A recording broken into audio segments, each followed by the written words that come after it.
Good morning all of you. तो आज हमारी क्लास जो है GS1 की होने जा रही है। क्लास 7th या 8th क्लास है ये, ठीक है।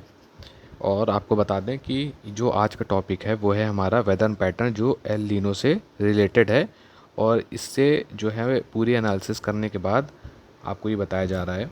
और UPSC हो चाहे UPPCS हो, ठीक है, दोनों दोनों में जो है सबसे इम्पोर्टेंट टॉपिक है वेदर से रिलेटेड। और आप सबको पता है कि वेदर का टॉपिक हमारा चाहे फिर वो प्री हो चाहे वो मेंस हो, अगर आप पढ़ेंगे टाइम देंगे तो ये आपका आउटपुट मिलेगा। और ख़ासकर मेंस में भी क्वेश्चन देखने को मिल सकता है, क्योंकि आज की डेट में जो सबसे इम्पोर्टेंट हम स्टार्टिंग से आपको बताते आ रहे हैं, जो सबसे बड़ा चैलेंज निकल के आ रहा है वो क्या है? क्लाइमेट चैलेंज, ठीक है।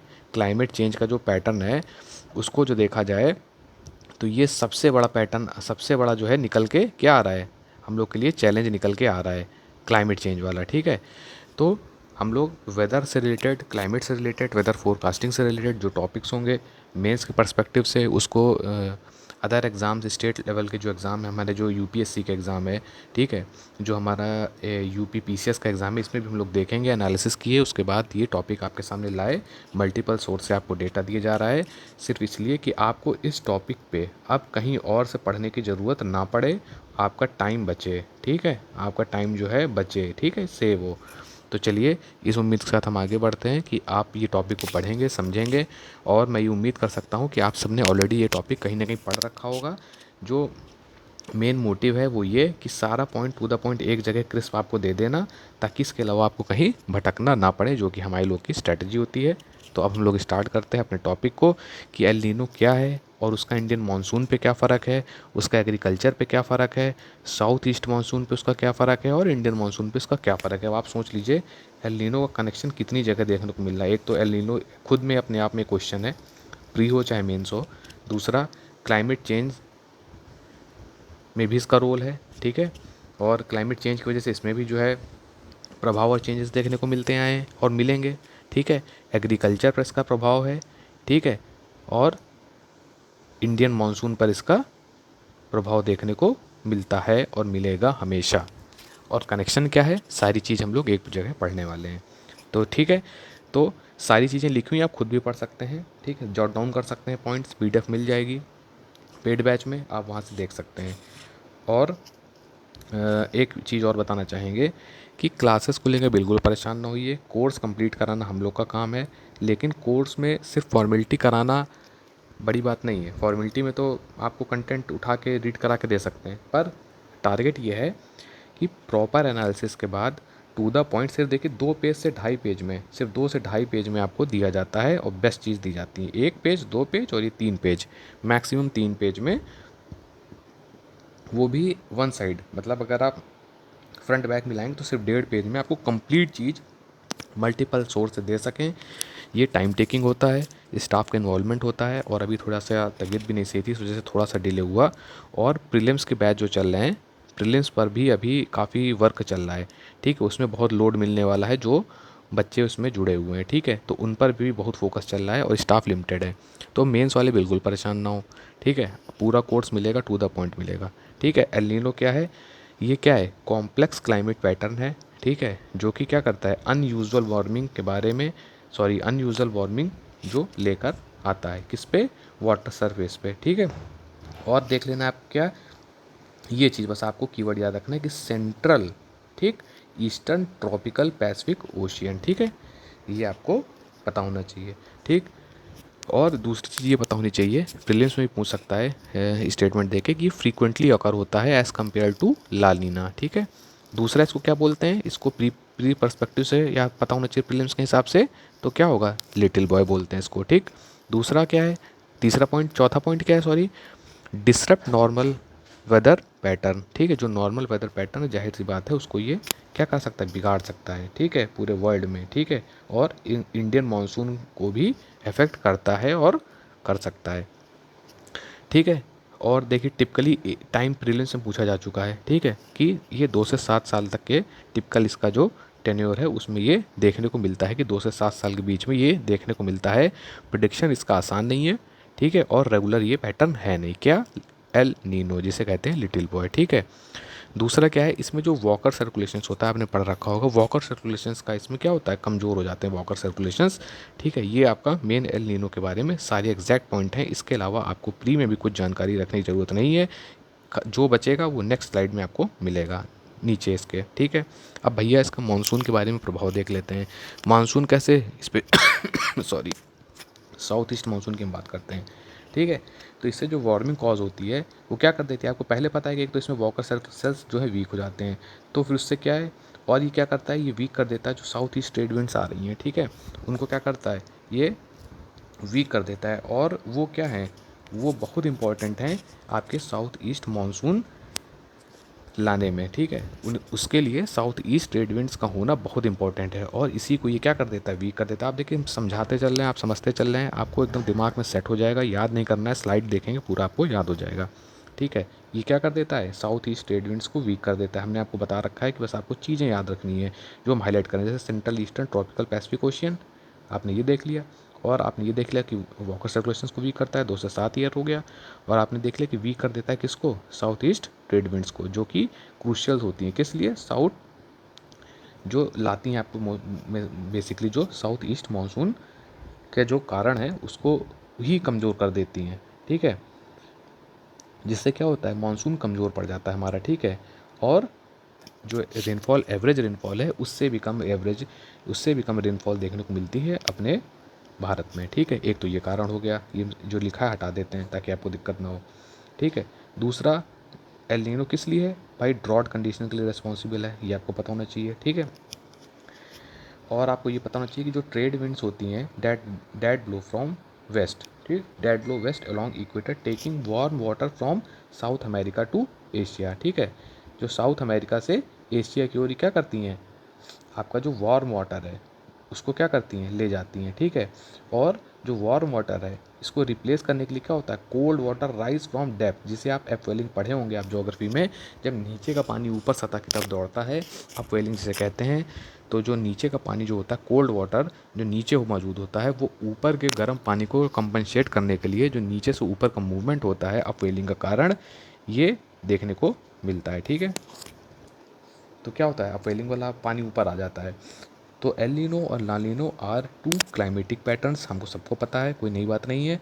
ठीक है, and that break these normal conditions, जो जिनकी वजह से ये जो चीज़ें होती हैं इसमें क्या होता है, प्रभाव देखने को मिलता है, डिफरेंस देखने को मिलता है, और जो नॉर्मल पैटर्न होता है वेदर का वो हमसे देखने को नहीं मिलता है, और उसमें चेंजेस आ जाते हैं।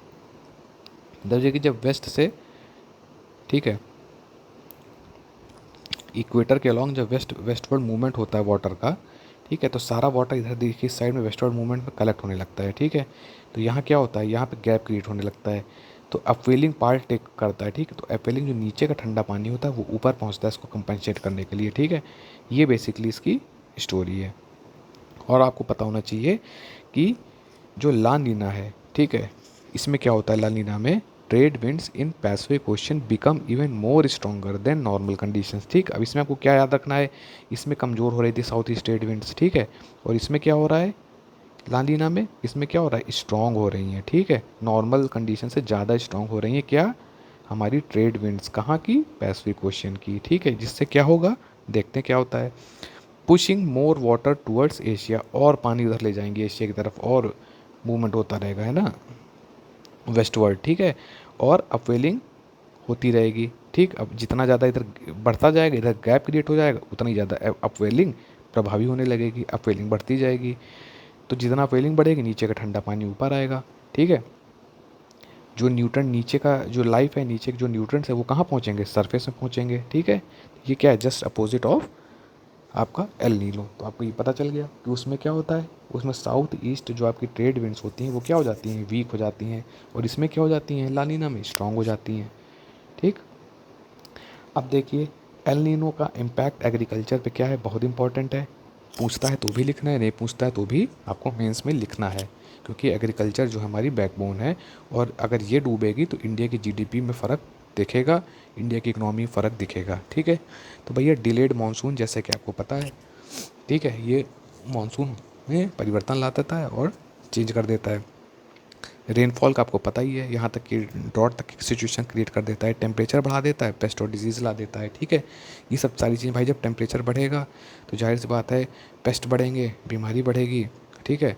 ये सारी चीज़ें, सॉइल के न्यूट्रिएंट्स घटेंगे, ये सारे आपको एग्रीकल्चर के इसमें इम्पैक्ट देख लेने हैं।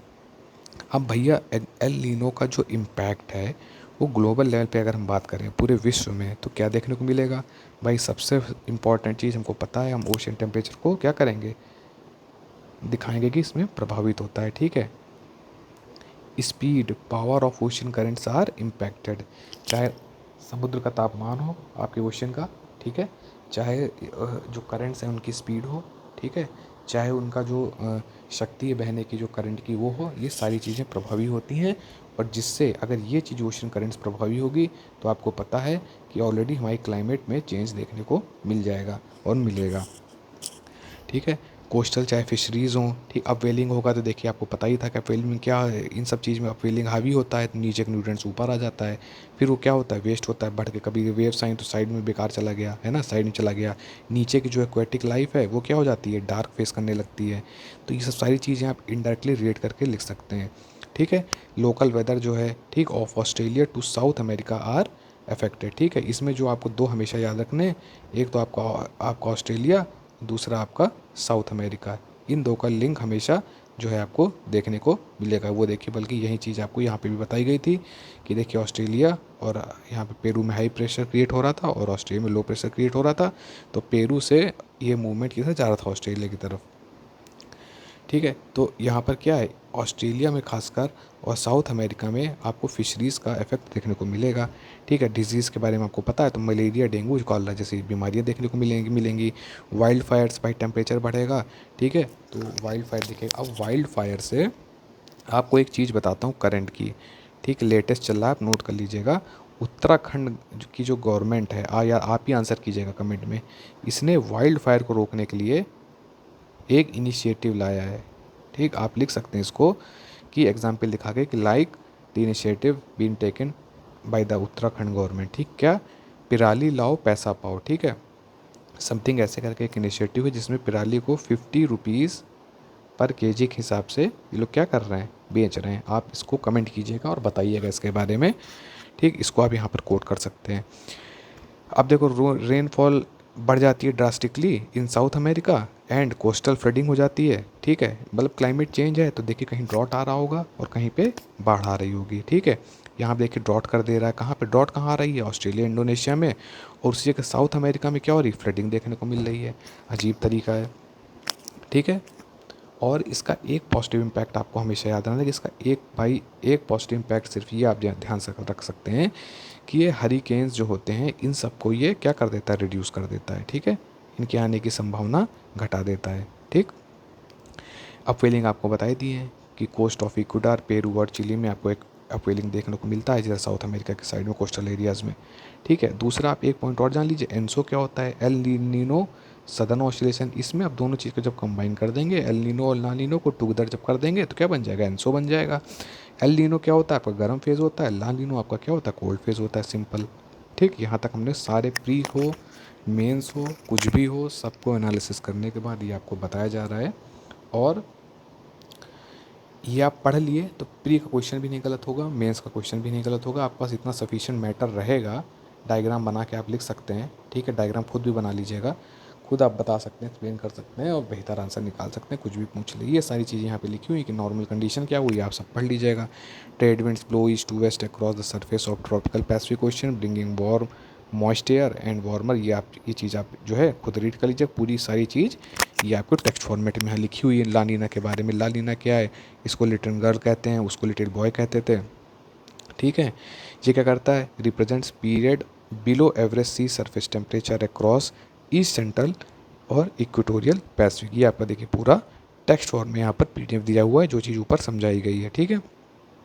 ये देखिए एल नीनो के बारे में पूरी आपकी जो चीज़ बताई गई सारी आपकी टेक्स्ट फॉर्मेट में लिखी है, आप नोट डाउन कर सकते हैं कि ये क्या है, अनयूजुअल वार्मिंग है, ठीक है, और वार्म फेज़ है, ठीक है, फ्रीक्वेंट है, ठीक है, देन लालीनास है, ठीक है। इम्पैक्ट क्या है, ओशन पे इम्पैक्ट है, रेनफॉल पे इम्पैक्ट है, डिजीज़ पे है, पॉजिटिव इम्पैक्ट वही आपका हरिकेन वाला जो हमने आपको बताया था, वो चीज़ आपको यहाँ मिल जाएगी। और ओशन के बारे में देखें तो El Nino impact ocean temperature आपको बता चुके हैं, speed and strength of ocean currents, rainfall का बता दिया गया है कि देखिए कहीं पर जो साउथ अमेरिका है यहाँ पर क्या है, रेनफॉल आपको बढ़ती नज़र आएगी, और उस जगह जो आपका इंडोनेशिया और ऑस्ट्रेलिया है वहाँ पर रेनफॉल आपको कम दिखेगी, वहाँ पर आपको ड्रॉट दिखेगा। और जो साउथ अफ्रीका यहाँ पे क्या दिखेगी, कोस्टल फ्लडिंग देखने को मिल जाएगी। ठीक, तो ये देख लीजिए दो अलग अलग प्लेस, मतलब साउथ अमेरिका एक तरफ है और एक तरफ आपका ऑस्ट्रेलिया है। यहाँ पर आपको क्या दिख रहा है, ड्रॉट। ठीक, और यहाँ पर आपको क्या दिख रहा है, कोस्टल फ्लडिंग। ये आप मैप में जब बनाएंगे तो मैप में बना के नॉर्थ अमेरिका हो गया, ये साउथ अमेरिका हो गया। ठीक, या पूरा ऐसे करके मैप में पूरा आप पूरा दिखा सकते हैं। ठीक है, पूरा आप ऐसे मैप में बता दिएगा कि साउथ अमेरिका का क्या रेन का पैटर्न है और ऑस्ट्रेलिया में क्या रेन का पैटर्न है। ठीक, इस तरीके आपको पूरी चीज़ ऑलरेडी बता जा चुकी हैं और उसको टेक्स्ट फॉर्मेट में आपको यहाँ पर दे दिया गया है ताकि आपको किसी प्रकार की कोई दिक्कत ना हो। कुछ लोग को इसे समझ में नहीं आता है, जैसे बता दिया या कहीं पे, तो उनको टेक्स्ट फॉर्मेट में भी अवेलेबल करा दिया गया। डिजीज़ देखिए, डेंगू, कॉलरा, सब आपको बता ही दिया गया। पॉजिटिव इम्पैक्ट में आपको बता ही दिया गया है कि हरिकेन्स वगैरह को अटलांटिक में क्या करता है, उनकी जो संभावना होती है उनको कम कर देता है। ठीक है, और ये आप यहाँ से क्या है, आप एक आपको जो टास्क है वो ये कि आप जो है खुद से ये पूरा एल नीना के बारे में यहाँ से आप पूरा पढ़ लीजिएगा। एक बार आप रीडिंग मान लीजिएगा तो इसमें सारे फैक्ट्स आपको मिल जाएंगे जो प्री में आपका आंसर गलत होने नहीं देंगे। ठीक है, तो ये होता ही हम लोग की आज की क्लास, और हम बस आपसे बस इतना कह रहे हैं कि आप लोग जो है बस जुड़े रहिए, यकीन रखिए, और बहुत ही जल्द, जैसा कि मैंने कहा था, बहुत ही जल्द हम लोग जो है 100 बच्चे लेके चलेंगे। ठीक है, मैक्सिमम। ठीक, 100 बच्चे जैसे पूरे हो जाएंगे हम लोग बैच को बंद करने की पूरी संभावना कि हम लोग पूरी तरीके से बैच को बंद कर देंगे। जिनको अभी ज्वाइन होना है वो ज्वाइन हो सकते हैं। ठीक है, वो अभी ज्वाइन हो सकते हैं प्रीलिम्स के बाद। ठीक, प्रीलिम्स के बाद शायद ज्वाइन ना किया जाए। हाँ, एक ही चांस है कि अगर जो बच्चे जुड़े हुए हैं, आई होप कि सब मेंस में जाएं। अगर आप मेंस में पहुंचते हैं तो ये मेरा दावा है कि आप जो है बेहतर से बेहतर प्रदर्शन कर पाएंगे लिमिटेड टाइम में, क्योंकि आपको कंटेंट सिर्फ टू द पॉइंट दिया जा रहा है जो आपको किसी बुक में नहीं मिलेगा। ठीक है, तो आप लोग अभी जुड़ सकते हैं। और बात का जो है बात के लिए कुछ पता नहीं है कि बात के लिए क्या है क्या नहीं है। ठीक है, बैच चलेगा आगे कि नहीं चलेगा। ठीक है, अभी तो GS1, GS6, यूपी की करंट और प्रीलिम्स, इस पर अभी कार्य चल रहा है। एक साथ इसमें बम्बार्डमेंट किया जाएगा। ठीक है, कंटेंट का। तो आप लोग थोड़ा सा माइंड मेकअप अपना कर लीजिएगा, इसमें वर्क चल रहा है पूरी तरीके से। पिक्स बनाना, सारा डेटा कलेक्ट करना, सब कुछ करना, और आपको ये बहुत फ़ायदा देने वाला है। ये प्रीलिम्स जब दे के आएंगे तब आपको सीधे बता रहा हूँ 10 से 15 मार्क्स वो मिलेंगे जो आप सोच भी नहीं सकते थे। ये चल रहा है, इसमें ऑलमोस्ट 60% वी हैव डन। ठीक, GS1 बचता है, और GS1 को हम लोग खींच रहे हैं, आराम से लेके चलेंगे। थोड़ा लेंदी है, कवर अप करेंगे सारी चीज़ें, मल्टीपल एस्पेक्ट से कवर करेंगे। ठीक है, तो आप लोग बिल्कुल परेशान ना होइए, क्लासेस बता दी जाएंगी। हाँ, कभी ऊपर नीचे हो सकता है क्योंकि बहुत सा लोड है, प्रीलिम्स भी लेके चलना है, करंट पे भी काम चल रहा है, सब चीज़ पे काम चल रहा है। ठीक है, इसके बाद होपफुली हम लोग जो है GS2, 3, 4 और मोस्ट डिमांडेड जो है GS5 पर लाएंगे। और आप यकीन मानिए कि सारी चीज़ का जो गारंटी है, ये मेंस लेवल तक का हम लोग सब कुछ कवर करा देंगे। आपको कहीं दिमाग लगाना नहीं पड़ेगा। जो लोग पढ़ें उनके लिए बहुत अच्छा है, जो लोग नहीं पढ़ें उनके पास भी रैंक लाने की चांसेस है। Thank you.